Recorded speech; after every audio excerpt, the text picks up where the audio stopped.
That's Ja Rule, who is in here to promote a new book, Unruly. Yeah. The highs and lows of becoming a man. Why? Why are we doing this? Why, Ja? Why? Why, Ja? No, the reason why we are doing this, and this is a real good reason. You know, people may look at it all types of other ways, but when I was in jail, I seen a lot of young black men like me, like myself, going through a lot of, going through the struggle. And they really didn't have no plan of what they were going to do when they got out. Letting me further know that my situation is unique, and young black men like myself that have made it out, we have a unique situation. The opportunities was there. We had the drive to what they say when perseverance meets that's not planning meets perseverance. Planning meets prosperity, success, or whatever the saying is. But that's what I noticed. One of the dude's plans when he got out of the jail. Now you got to hear this is some funny shit. I can't curse, can I? Go ahead, you curse with. This is some funny shit. He said, so we were all talking about what we're gonna do when we get out. And he said, yo, you know what I'm saying? When I get out, I'm going right down there, Diamond District, wait for like a Bentley or a Phantom something to come by, and I'm gonna jump in front of it. Yo, that's your plan, my That was his plan. And jump in I front swear of to God. And I looked at him, I said, yo, are you serious? Like, that's your plan, nigga? Like, that's your plan to get some money when you get home? He was putting that together. He was putting that together for 4 years. But you also had a father in your life, though. Absolutely. I mean, one of the first lines, I'm just thumbing right now. I had jumped on earlier to do the music section, and we'll get to that. But the first thing, 4 years old, you remember your father talking to you and pushing you. But the next year he was gone. Right. So that hurt. That left some anger. It made me grow up faster. And it made me want to be different, very different from the way he was. He was very abusive, to himself and to my mother. With drugs, everything, drugs, and he was slinging coke and sniffing coke, and he was a wild cowboy. You know what I'm saying? And this is early '80s, mid '80s. Yeah, 80, 81. You're right, 80, 81, early '80s. Yeah, so that was that was his MO. He was a wild dude, and a lot of black men, because my father was in the same place, but he was hustling and doing, and he had accomplishments, right? Yeah. But he was into the revolutionary thing, but a lot of black men after Malcolm, Martin, got killed. The '70s was a time of getting high and partying, which was the precursor to crack of the '80s. Yeah, absolutely. And a lot of our fathers got caught up in that because they were depressed, and like you talked about the struggle just a second ago, and the black man struggle of figuring out your place in this world where sometimes just a regular job doesn't make you proud. Right, absolutely. So they start hustling. Long story short, I really wanted to write this book to let people know that I'm just like you. I go through struggles, I go through pain, I go through ups and downs. Even though I've had a great career and things have gone great for me, things have gone bad for me too. But the one thing that I keep doing is I keep my feet moving.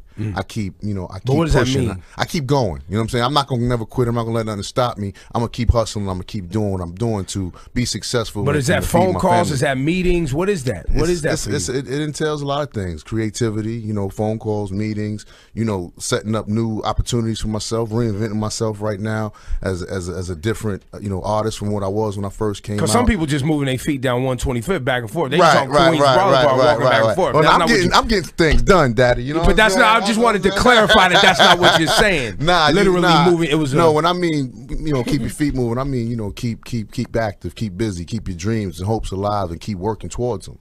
And it's like anything else, man. It's hard to be the man that won't quit. You understand? So I'm here. I ain't going nowhere. You know what I'm saying? You in this book, you say that you and your team beat 50 Cent Absolutely. Abso-fucking-lutely. And this is the first I'm ever hearing about this. No. I've said this plenty of times. Nobody was listening. You understand what I'm saying? Okay. That's what happens. When one side, it was publicly, and I'm not speaking on either side, publicly, it was a dominant victory for 50. That's the public perception. That's the public perception. So, if you were saying something else, they weren't listening. You were being shouted down. Or nobody believed you. Right. Because I remember, I remember a moment of bringing paperwork up to Hot 97. Oh, that's right. That had 50's name. Yes, I remember that. What's the other dude's name in the group? Yayo. Yayo's name. I think his name's Juan Bernard. His real name. I don't know. But anyway, I had actual factual documents of them having a restraining order against us. And you know what people said? Oh man, he doctored that, man. He made that up in the lab, man. So in this I don't book, got time for shit like that. In this You know book, what I'm you saying? say that you and your crew beat up 50 Cent in Atlanta. How does the story go? Absolutely. Or actually, Laura, you have it, don't you? You have a piece. But right you don't got to read it. I give it to you. I give it to you. Okay. All right. We like Laura's voice. Sometimes I we give just it to you. No, So it's okay. what happened was I see him in Atlanta. You know what I'm saying? A mutual friend of ours named Chaz. He sees me. Black Hand Chaz. Black Hand Chaz. Queen. Uncle Chaz. Yes. He sees me outside of the hotel before 50 rolled up. And he's like, yo, Ja, 50 just want to talk to you about the whole situation that's going on. Will you talk to him? I was like, Chaz, I ain't got no problem talking to homeboy. You know what I'm saying? When I see him, we'll talk. So he pulls up a little bit later. Now, I got like a little bat. You know what I'm saying? That's, around my neck or whatever. I'm holding the bat like this. But why? Why did you have that bat? You know how it was back in the days. You performed with little stupid shit like that, gloves, and bats, true. all types of You silly was on your shit. naughty by nature. Yeah, I was on my naughty. I was on my naughty at the was moment. a You know what I'm prop. saying? I had a little bat and some gloves, and that was whatever. So I see him. He pulls up. So we get to talking, and the talk got heated because I got mad and I started screaming at him and telling him that he was a bitch and this, that, and the third. And so he swings at me. You know what I'm saying? He caught me a little bit. You know what I'm saying? But I dipped it and then hit him with the bat. Boom! So now we start tussling. We tussling. Now my niggas is there. He got a few niggas with him there. Me and my niggas proceed to whoop his ass while his niggas did nothing. They sat back and watched the whole shit. Now Chaz and my nigga BJ's there. They break the shit up. You know what I'm saying? Whatever. So they breaks it up. I'm letting the nigga know, listen, it is what it is. He's like, it is what it is. We had the fight, whatever. I'm like, don't come to the show tonight, nigga, because it's gonna be a real problem for you. You come to that show tonight. So that was that incident. He doesn't come to the show that night. I go to the show, do the show. Come back to New York. I hear he's talking all types of shit. Yo, I knocked him out, took his chain, this, that, and the like. He's talking crazy, but people believe everything he says. Now, I'm gonna give y'all the reason why people believe 50. He's buff, he's got his intimidating little snarl. He comes up here and he's looking around, he's acting tough and shit. And people fall for this snake. You know what I'm saying? People fall for it. But really, he's not that dude. He's not that dude. You understand what I'm saying? But people don't realize that because of his demeanor. But now that you putting this back in the book, right? And you sitting here talking right now. I'm just talking actual factual. Does this escalate again now? Like, because the way you talking, I'm seeing he gonna watch this, he gonna feel some type of way. He can feel any type of way he wants to. That's what I'm saying. I don't care. You know what I'm saying? It's what happened in the past. What's done is done. It is what it is. But now here's the interesting thing. Okay. See, now I say all of these things and people are like, hey man, Josh fronting, man, this, that, that. All right, whatever. I don't give a fuck. Here's the interesting thing. So I'm watching Big Boys morning show. I can say Big Boys. Yeah, that's Big Boys all good. Right, Family. It's fine. I'm watching You can say anybody you right. want. I'm watching Big Boys morning show the other day. 50's on there. So he's talking about the incident. So what does he get to start saying? What people don't understand is, I'm the victim. They don't see the slap before the shot and all this other crazy shit. You know what I'm saying? So I'm watching and I'm interested now. I'm like, what the fuck is he talking about? Where's he going with this? His next line after that was, I wasn't born with a shot in my face with a dimple. Nigga, what are you saying? What are you insinuating? So now you're insinuating that you're the victim? Well, he was shot 9 times. All right, this is what I'm saying. So now when I say in the book that he insinuated to the feds and to the authorities that Murder Inc. and whoever had something to do with him being shot, people say Ja's crazy. I'm not fucking crazy. I'm telling you what homeboy did. So are you still frustrated by the situation? I'm not frustrated. I don't give a fuck about it anymore. But you do want the facts there. No, I wrote a book about my life. I had to put the story. You can't. That's not a Ja Rule book. If Ja You know what Rule I'm writes a saying? book, it doesn't include it. It's Exactly. Not a book. If I don't put But I'm this just in the looking book, at are your. y'all mad at me? Yes. No. This But is I'm what also saying. but I'm also looking at your mannerisms too. And Yeah. do you think that you?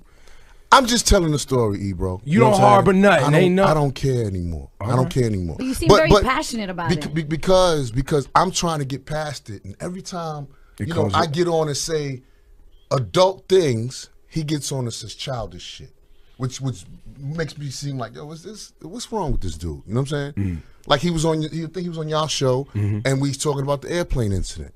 And he's like, yeah, you know, I was getting up, walking around, and make him nervous. Like, come on, man. Are you serious, man? Now you thought you guys were. Now the reality of it is he might have been. I don't know. I was asleep on the flight. You know what I'm saying? So he might have been walking. I don't know. So you remember seeing him? Of course I seen him. As soon as he got on the plane, he sees me. I see him. He says, hey, what's up? I was like, all right, what up? And that was it. He went and sat in his seat. You took a nap. Pulled out his laptop. Was doing shit on his laptop. Him and his man. Because nobody's starting shit on a plane. Nobody wants that problem. Who's even really thinking about it though? Right? You know what I'm saying? But if you had a problem with me, if that was your issue, oh, you know, I ain't want to do nothing while we was on the plane. That's a federal crime and that's a federal case and all. All right, we get off the plane. We go outside. You know what I'm saying? We go by baggage claim. You know what I'm saying? Like, nigga. If there's a problem, nigga, we could. There's outside to this building. You understand what I'm saying? But is there a problem? No, this is what I'm trying to say. That's the point I'm making. But it's he all tries in the past. Right, but he gets on and tries to, you understand what I'm saying? Make his little snick. Rosenberg, keeping it going. I want to flip it a different direction. Tell us something positive about 50 Cent. What's something that you admire about 50? We know some of the things that irritate you. There's nothing that I admire about him. Nothing. His character. Nothing. You know why? Business acumen? All right, yeah, he's good at what he does business-wise. I'll give him that. You know what I'm saying? I give him his first album was a good album. I give him his music. I give him that. Everything after that was going downhill. That G-Unit album, stop, John. It was all right. There was some G-Unit joints. It was all right. It was all right. Stop your shit. It was all right, there was some bro. heat in there, it man. was all right, yo, bro. Did I ever tell y'all the story?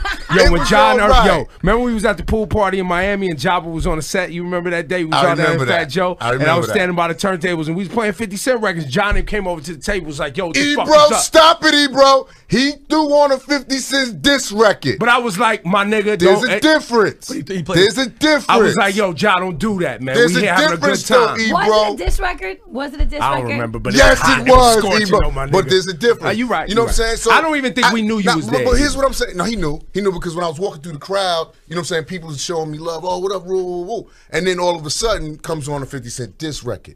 So now let me tell you how I take that. So you thought that was planned? You thought we planned to throw that record on? No. I'm gonna tell you how I take that. All right.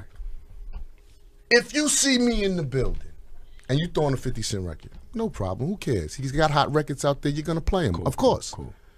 If you throwing a 50 Cent diss record, you trying to start some shit. You trying to disrespect me, B. Look, you 100. I'm not. You understand what I'm saying? I don't remember what record it was, but I at the time I don't remember what record it was, but I was like, man, we playing the hot 50 Cent joints, man. Yeah, I don't mind that. But if you play a diss record, I'm gonna take that as okay, homeboy. You think it's like that, so I'm gonna show you it's not like that, my nigga. No. Hey, you know and I was like, hey, wait, we cool.